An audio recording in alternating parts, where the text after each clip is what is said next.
À toutes et à tous, bonjour. Éduquer pour prévenir, c'est la base de toute société qui aspire à des routes plus sûres. Car voyez-vous, chers amis internautes, l'apprentissage de bons comportements commence tôt. Dans les foyers, les salles de classe et même dans les centres de santé. Dans cette émission, nous explorons le rôle fondamental de ces trois piliers.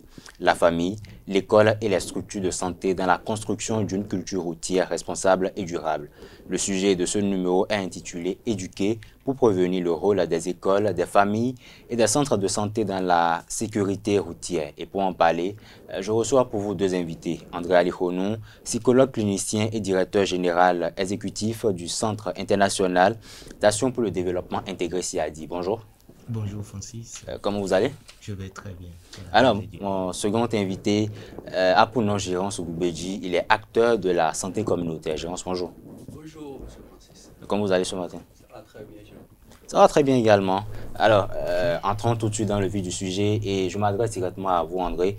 Dites-nous, pourquoi l'éducation à la sécurité routière doit-elle inclure une approche psychologique? Bien, merci déjà pour la question. C'est parce que c'est une question qui interpelle chaque personne individuellement avant d'être communautaire. Donc la sécurité routière est d'abord la sécurité de soi avant de penser aux autres.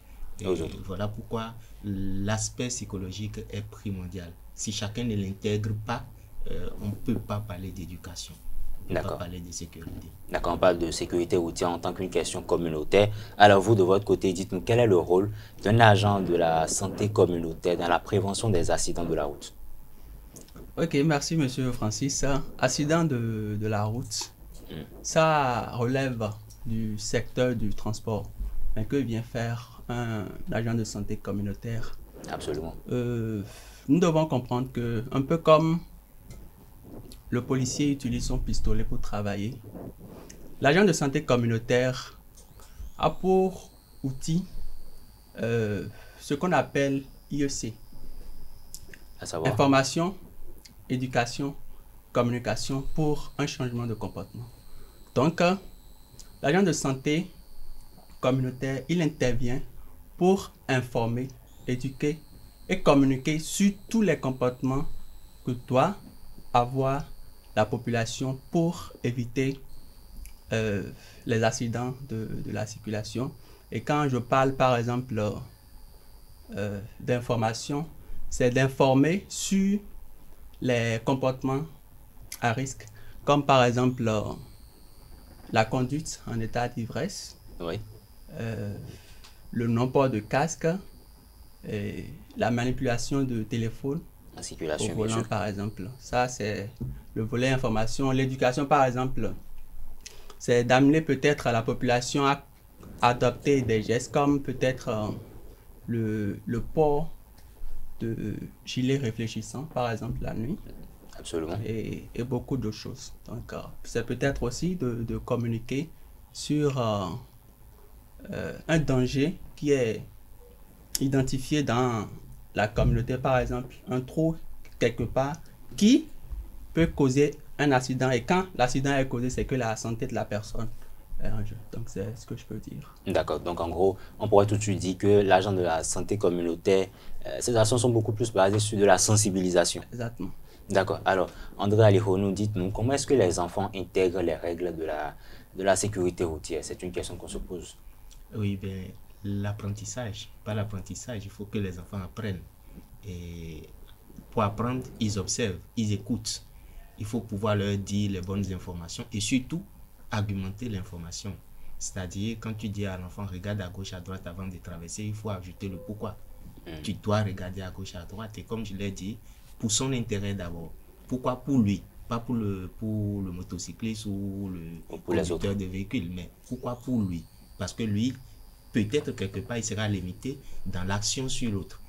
Comment lui va alerter le chauffeur ou le motocycliste qui est en pleine vitesse que lui, il est là? Non. C'est à lui de faire attention, de voir que celui-là, à sa vitesse, je ne peux pas traverser. Donc, déjà pour s'engager, de savoir que s'il y a choc, je vais avoir perte. Je peux perdre ma vie, je peux perdre mon bras, mon pied, je peux avoir une blessure, je peux avoir un choc. Donc, c'est à lui de se protéger. Donc, il faut informer l'enfant, il faut l'éduquer et parlant d'éducation, c'est que l'enfant apprend aussi par imitation. Il va le voir faire. Donc, il ne suffit pas de dire, regarde à gauche, à droite, et quand toi-même, parent, tu es avec ton enfant, tu fonces dans la voie sans rien regarder, l'enfant te voit faire. Tu lui as dit, regarde à gauche, à droite, mais chaque fois qu'on arrive, toi-même, tu traverses, c'est au beau milieu, tu commences par faire par là, et dis, tu ne m'as pas vu, etc. L'enfant apprend comme ça. Donc, il faut être aussi un modèle, lui donner l'exemple.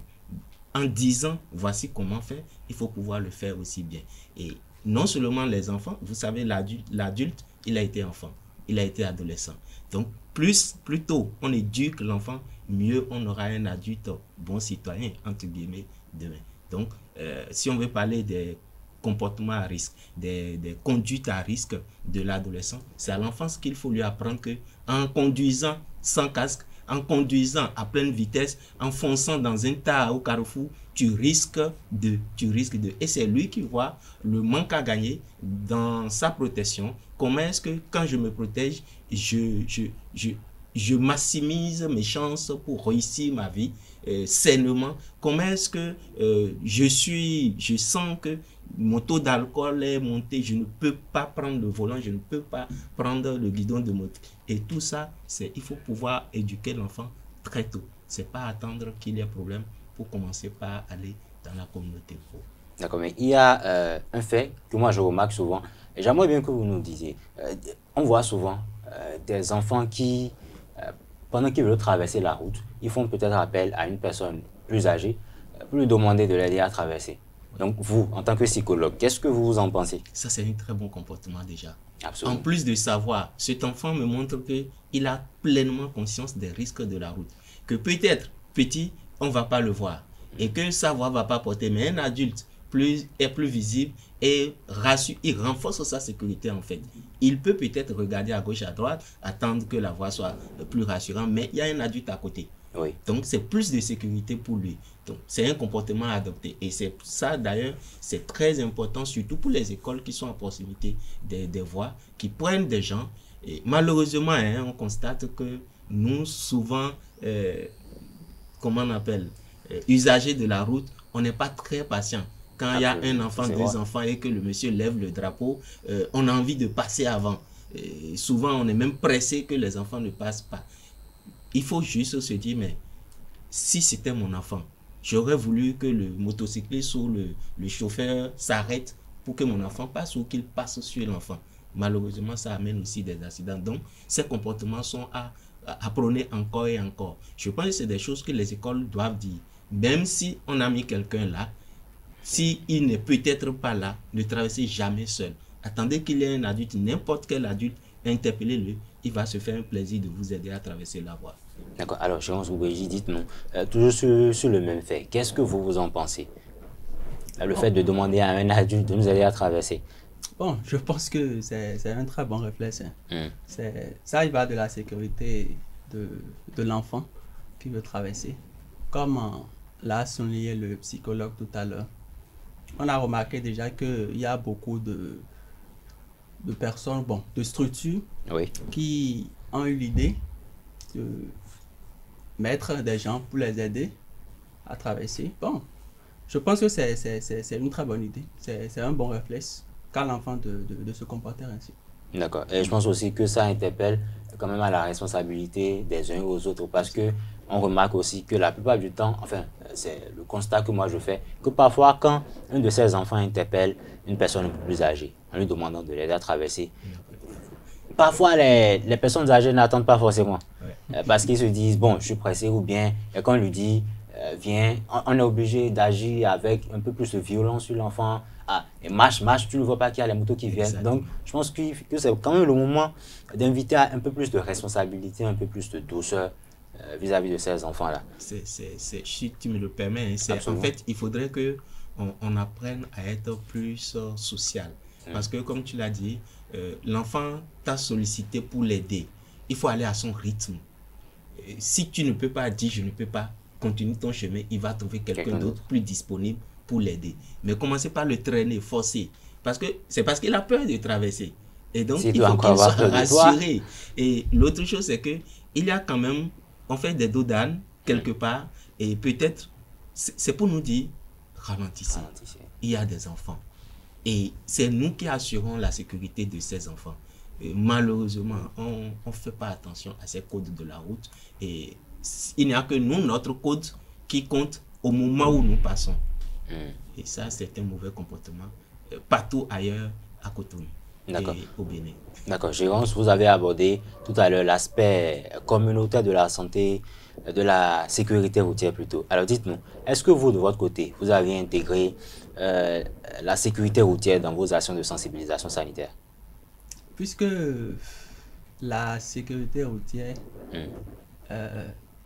le simple fait de respecter les règles de sécurité routière, puisque ça contribue à protéger la santé des individus, bon, il est normal de l'intégrer dans les actions de sensibilisation que font les structures sanitaires, les agents de santé communautaire. Donc, c'est intégré, ça occupe une place de choix, voilà, dans les actions. Et dans votre programmation aussi. Alors, est-ce que vous travaillez parfois avec des établissements scolaires ou bien des établissements où vos actions peuvent quand même... Enfin, est-ce que vous travaillez tout simplement avec des établissements scolaires, par exemple? Ah oui, parce que quand on parle de santé communautaire, elle est vraiment globalisante.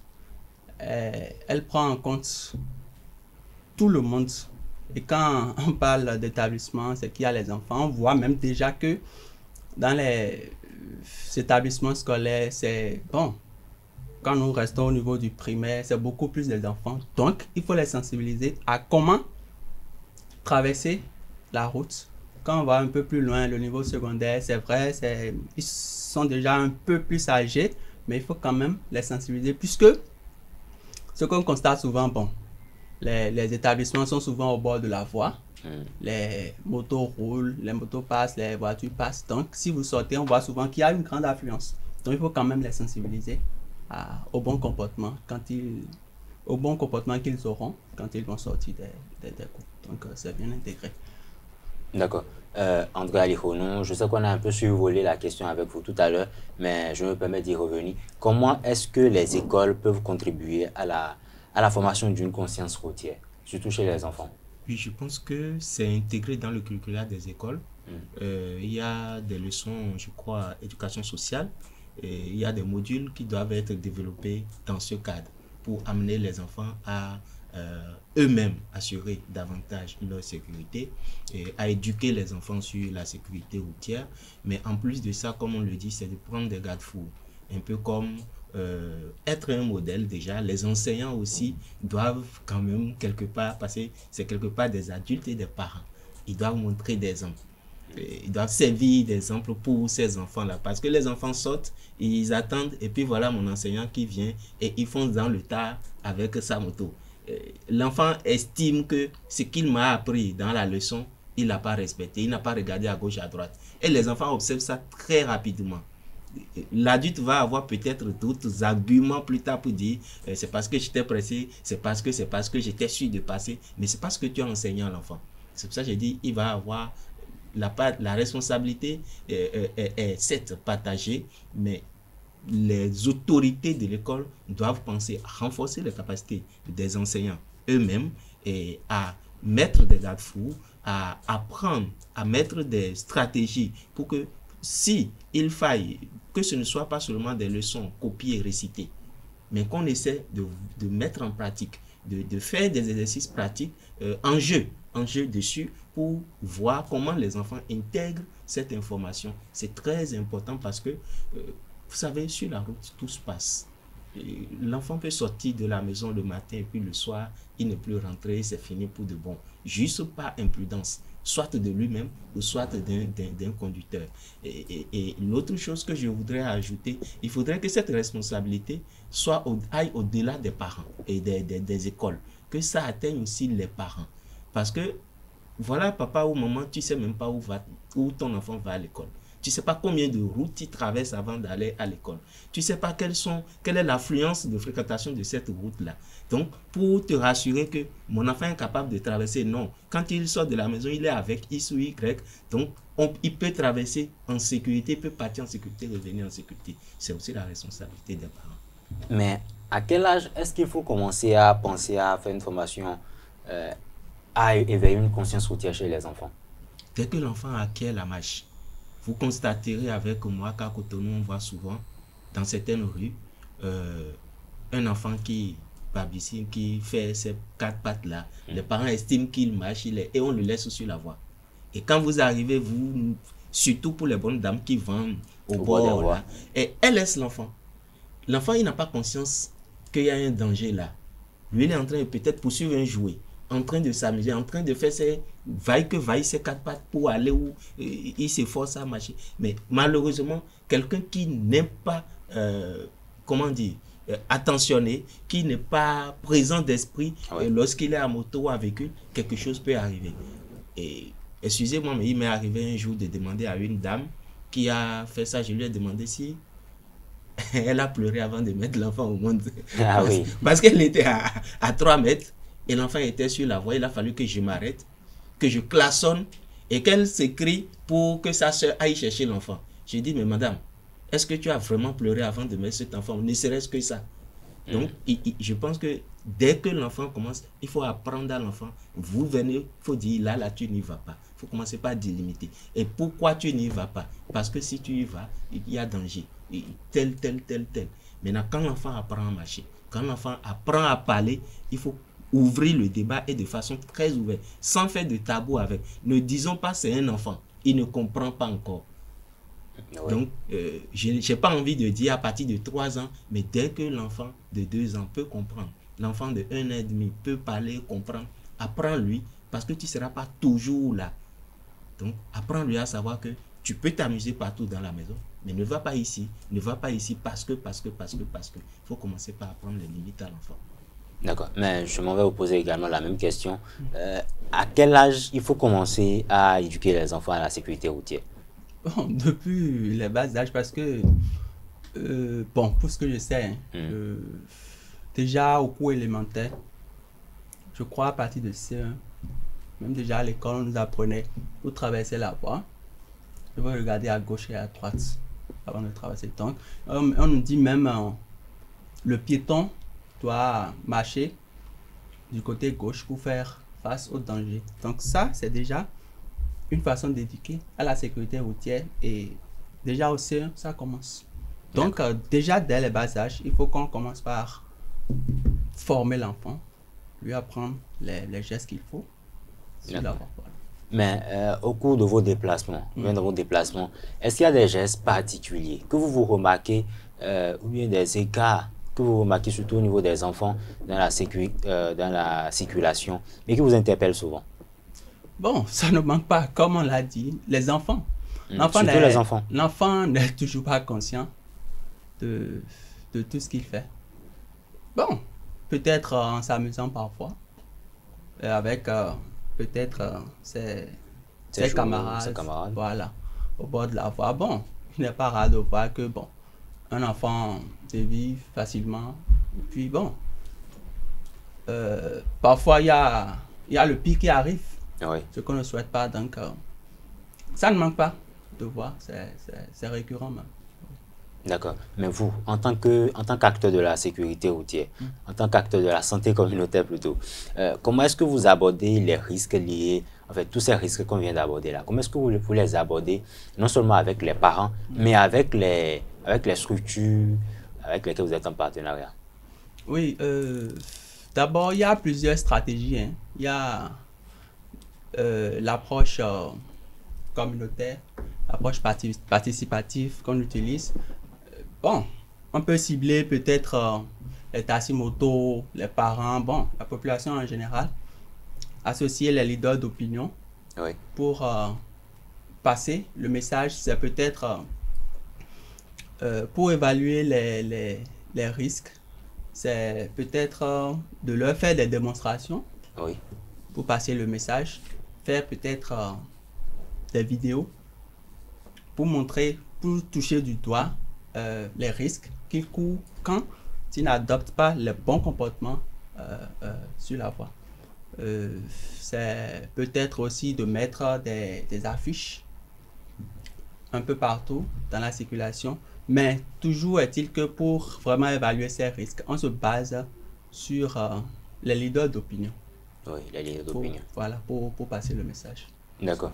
Alors, André Alejo, nous dites-nous, quel lien faites-vous entre l'estime de soi et la conduite à risque? Merci beaucoup. Mais avant, permets-moi de revenir sur une question que tu as posée tout à l'heure. Oui, allez-y. À savoir les gestes qu'on observe chez les enfants depuis. Nous sommes en période de vacances. Et ça, c'est plus récurrent. Peut-être pas sur les voies à grande circulation, mais dans les rues et surtout dans les campagnes. Vous allez voir, les enfants sont en train de jouer aux billes ou au ballon. Un véhicule arrive, une moto arrive, ils ne se déplacent pas. Ils ne quittent pas la voie pour laisser le véhicule passer ou la moto passer. Ils continuent tout simplement de jouer. Ils sont jouer. plus préoccupés par leur jeu. Là, je vais peut-être demander aux enfants de faire vraiment beaucoup plus attention. Quand ça ne coûte rien d'attendre 10 secondes que la moto passe, le véhicule passe et de continuer le jeu. D'écrire stop et d'arrêter ou de relancer le jeu et de continuer balle au pied et de continuer. Aux chauffeurs, motocyclistes, de faire beaucoup plus attention dans les rues. Parce que nous sommes en vacances. Vous n'allez pas savoir quel jeu ils sont en train de jouer à la maison. Peut-être au cache-cache, il a déboulé de la maison et puis voilà, il rencontre une moto. Donc, il faut faire très attention à quelle vitesse on va rouler.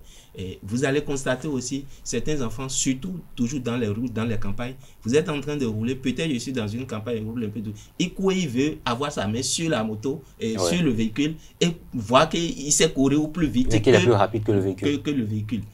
Tout ça, c'est des risques que les enfants prennent. J'ai pas envie de dire de façon inconsciente, mais pour eux, c'est un jeu. Et à nous aussi de faire un peu attention et d'interpeller aux parents, d'interpeller, de ne pas cesser de revenir sur ces informations avant de sortir parce que ce sont les vacances, on laisse les enfants aller jouer dans les rues. Maintenant, quand vous parlez de l'estime de soi, le lien entre l'estime de soi et la conduite à risque. Bon, vous savez, les conduites à risque sont souvent classées dans un trouble de comportement, pour ma part. Parce que un homme normal et conscient ne met pas en danger sa vie, quelle que soit la raison. Il y a une... Quand vous estimez, quand vous respectez et quand vous croyez en vous, quand vous avez confiance en vous, vous avez une certaine manière de vous comporter de façon normale, de sorte à ne pas vous mettre en danger et de ne pas mettre en danger votre entourage. Et donc, quand il y a conduite à risque, ça veut dire que vous vous mettez en danger et vous mettez votre entourage en danger. Donc, il y a un trouble de comportement, il y a un problème là à mon niveau. Et l'estime de soi ici pourrait pas être bien évaluée parce que on n'est pas dans un cadre normal, on est dans un cadre anormal. Et donc bon, quelqu'un qui se met en danger, qui met en danger son environnement par son comportement à risque, je dirais qu'il a un problème, qu'il faut l'accompagner, qu'il a besoin d'accompagnement. Maintenant, il y a une chose, c'est pas parce qu'il a fait une fois qu'on va dire qu'il a un problème. Si ce monsieur ou cette dame a l'habitude de rouler comme ça, de se mettre en danger, de mettre en danger tout le monde, là, il va falloir l'interpeller et peut-être l'éduquer dessus. Ce n'est pas encore un cas de maladie, peut-être c'est une déviance comportementale tout simplement. D'accord, on va sûrement y revenir, mais on parle toujours de lien. De votre côté, je vais vous demander quel lien faites-vous entre la santé publique et l'état des routes, les routes que nous en prenons toujours. La santé publique et l'état des routes. Et l'état des routes. Bon. En tout cas, votre constat à vous, je sais que vous n'êtes pas expert de la route, mais vous êtes dans les communautés. Mais quel constat est-ce que vous faites? Ou bien quel lien est-ce que vous pouvez faire tout de suite? Bon, d'abord, on va un peu contextualiser. Oui. En milieu urbain, bon, il y a beaucoup plus de voies pavées, beaucoup plus de voies goudronnées, les bitumes. Quand ça ne va pas sur une voie, c'est qu'il y a un risque d'accident. Oui. Quand il y a un risque d'accident, bon, c'est que on voit en même temps la santé là. Parce que quand il y a un accident, c'est que c'est la vie humaine qui est en danger. En danger tout de voilà, suite. donc le lien se fait tout de suite. Le lien se fait tout de suite. Donc, c'est de voir d'abord comment faire pour non seulement que les voies soient en bon état, mais comment essayer de réglementer les choses. Et ça relève du transport. Et de l'autre côté, avec la santé, comment faire pour que quand ces choses surviennent, comment agir au plus vite. D'accord. Mais je me demande, hein, est-ce que ce n'est pas parce que ceux qui sont dans les milieux ruraux ne sont pas, enfin, ils ne sont pas proches de la ville, que même quand il y a des situations qui sont pires que ce qui se passe dans la grande ville, on n'entend pas. Est-ce que c'est pas à cause de ce genre de situation qu'on a l'impression que ceux qui sont dans la ville sont beaucoup plus en danger? Parce qu'on se demande quand il y a de nouvelles routes, tout le monde a juste envie de foncer là-dessus, rouler à la va-vite. Mais est-ce que ce genre de situation ne se produit pas et carrément même de manière un peu plus grave dans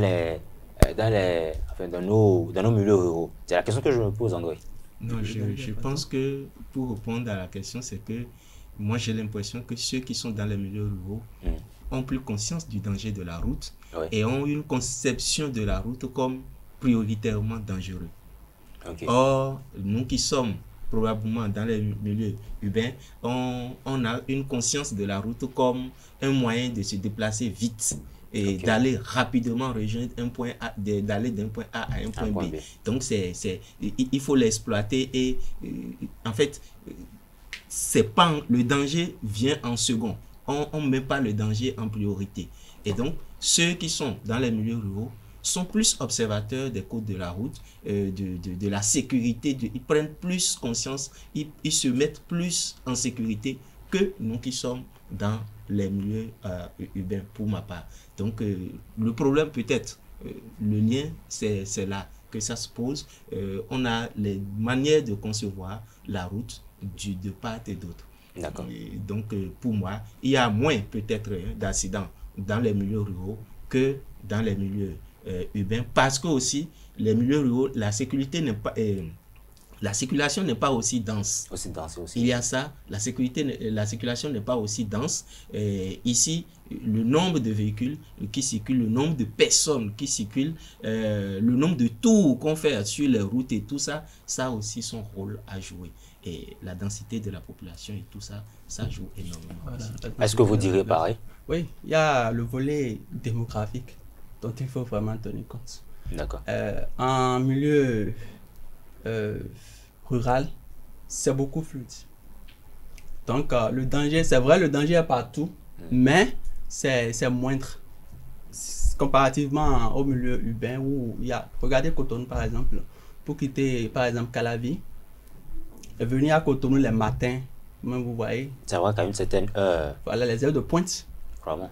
Donc, le danger se voit beaucoup plus, mais comme l'a dit le psychologue, ça se voit beaucoup plus en ville, mais nous-mêmes, ne nous apercevons pas vraiment de ça parce que l'objectif, c'est de quitter un point A et aller à un point B, tout comme il a dit. Mais de l'autre côté, il y a cette peur qui anime un peu quand on est en milieu rural. C'est pour ça que je disais qu'il faut vraiment contextualiser pour faire le lien. Le lien. Ouais. D'accord. André, tout à l'heure, vous avez abordé le fait que quand une personne qui a un problème d'estime de soi adopte un comportement à risque de manière répétée, c'est là que ça devient un danger et qu'il faut traiter ou aider cette personne. Quand vous parlez d'aider cette personne ou bien de traiter, est-ce que vous pouvez nous en parler un peu? Oui, vous êtes père de famille, vous constatez que votre enfant, votre jeune adolescent a l'habitude d'aller à vive allure sur la voie et sans casque, il faut le faire asseoir et aller directement sur le sujet. On ne tourne pas autour du pot. Mais pour ça, il faut le constater, il faut être au courant du problème. N'allez pas sur « on m'a dit qu'il roule vite », n'allez pas sur « je pense » ou bien « j'ai cru l'avoir aperçu rouler vite ». Non, il faut être sûr qu'il roule vite. Par exemple, en lui demandant de vous accompagner quelque part. Et vous allez constater comment votre enfant roule.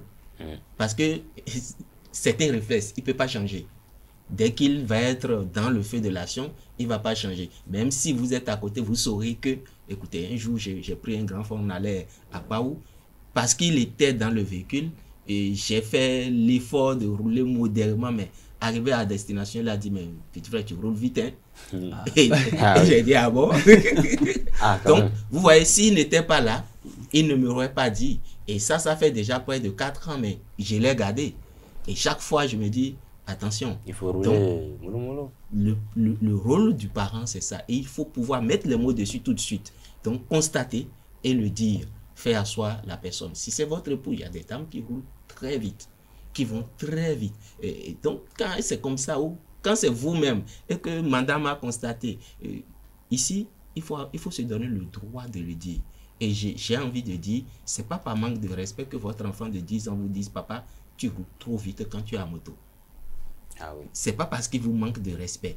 Ça, cet enfant, il a conscience et il vous interpelle sur quelque chose que vous devez vous faire. Donc, je vais dire ici, que ce soit les enfants, que ce soit les parents, que ce soit la femme, le pou, il faut pouvoir le dire quand c'est un membre qui le fait. Maintenant, il y a autre chose. Vous prenez un zème et vous lui dites tout de suite, je suis pressé. Ah oui, ça c'est un gros problème. Vous lui donnez l'autorisation de prendre des risques avec vous. Et toi, mais va vite.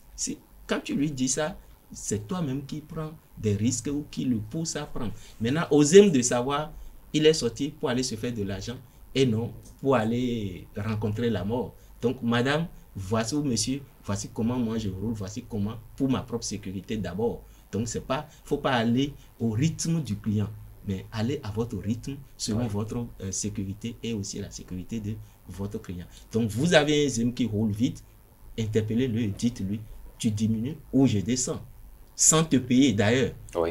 Et ça, c'est en plein droit. S'il ne veut pas, descendez.